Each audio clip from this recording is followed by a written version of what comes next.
Ano yan? Bakit nasa silinda? Siya yung sinunog. Kawawa naman. Kasi basa ka ng basa ng libro. Ang dami tuloy nangyari.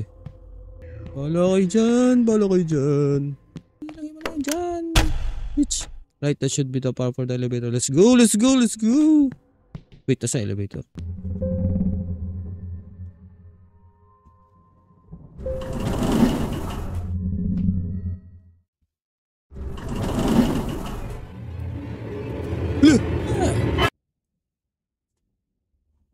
Takot ako dun ah. Tingnan nyo guys, pag naglalaro ako ah. Bakit ako natatakot?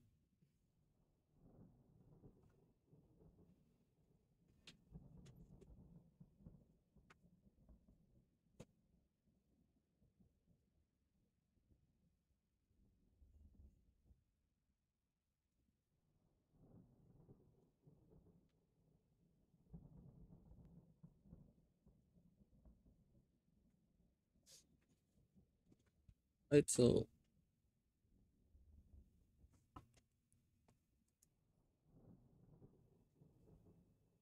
diba? So mas legit pag mag-isa ka lang.